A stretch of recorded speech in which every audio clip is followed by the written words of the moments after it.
ఎప్పుడైనా mushroom fry piece biryani తిన్నారా? ఎప్పుడు మష్రూమ్‌తో దమ్ బిర్యానీనా? ఒక్కసారైనా ఇలా డిఫరెంట్‌గా ట్రై చేయండి. టేస్ట్ చాలా అంటే చాలా బావుంటుంది. ఒక్కసారి చేస్తే మళ్ళీ మళ్ళీ తినాలనిపించేంత టేస్టీగా అయితే కుదురుతుంది. ఎలా చేసుకోవాలో ప్రాసెస్ అయితే చూసేద్దాము.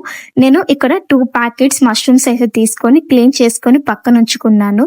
మష్రూమ్స్‌ని మరీ చిన్న చిన్న పీసెస్‌గా కట్ చేయకండి. ఇలా 2 పీసెస్‌గా అయితే కట్ చేసుకోవాలి.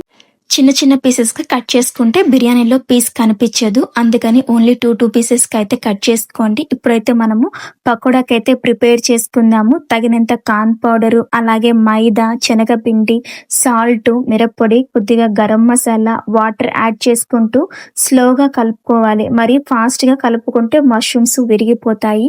మరీ జారు జారుగా లేకుండా, మరీ థిక్‌గా లేకుండా ఇలా మధ్య మధ్యలో వాటర్ యాడ్ చేసుకుంటూ పర్ఫెక్ట్‌గా అయితే మనం క్వాంటిటీ అయితే కలుపుకోవాలి. చూసారు కదా ఎలా ఉంది. ఇలాగా 1 అవర్ మ్యాగ్నేట్ చేసుకొని పక్కనుంచుకోవాలి.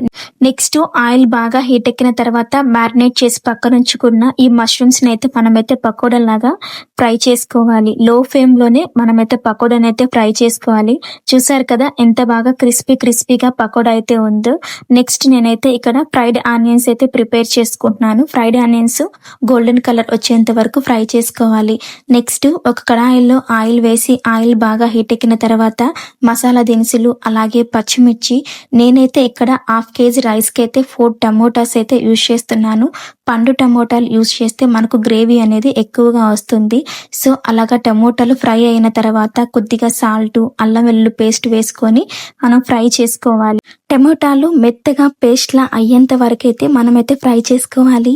బిర్యానీకి స్మెల్ రావాలన్నా, ఫ్లేవర్ రావాలన్నా మనమైతే పొదిన్నైతే ఎక్కువ యూజ్ చేయాలి. మీకు గ్రేవీ తక్కువగా అనిపిస్తే పెరుగు కూడా యాడ్ చేసుకోవచ్చు. నేను ఇక్కడ 3 టేబుల్ స్పూన్ పెరుగు అయితే యాడ్ చేసుకున్నాను. నెక్స్ట్ వేయించి పక్కనుంచుకున్న మష్రూమ్ పకోడా వేసుకొని ఫ్రై చేసుకోవాలి. ఆయిల్ పైకి తేలేంత వరకు లో ఫ్లేమ్లో ఫ్రై చేసుకోవాలి. నెక్స్ట్ ఒక బౌల్లో వాటర్ హీట్ ఎక్కిన తర్వాత మసాలా దినుసులు, జీలకర్ర, సాల్ట్, కొద్దిగా ఆయిల్ యాడ్ చేసుకొని ఇలా వాటర్ బాయిల్ అయిన తర్వాత నానబెట్టిన రైస్ని వేసుకొని 50% కుక్ చేసుకోవాలి.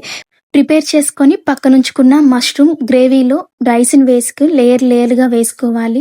ఫ్రైడ్ ఆనియన్స్, అలాగే కొత్తిమీర, పుదీనా, కొద్దిగా గియ్యి, నేను ఇక్కడ చికెన్ మసాలా కూడా యాడ్ చేసుకుంటున్నాను. మనకు బిర్యానీ సాఫ్ట్గా రావాలనుకుంటే ఒక గ్లాస్ హాట్ వాటర్ కూడా యాడ్ చేసుకోవాలి. మూత పెట్టుకొని మనము ఒక 15 మినిట్స్ లో ఫ్లేమ్లో కుక్ చేసుకుంటే అంతే, ఎంతో రుచికరమైన mushroom fry piece biryani ready.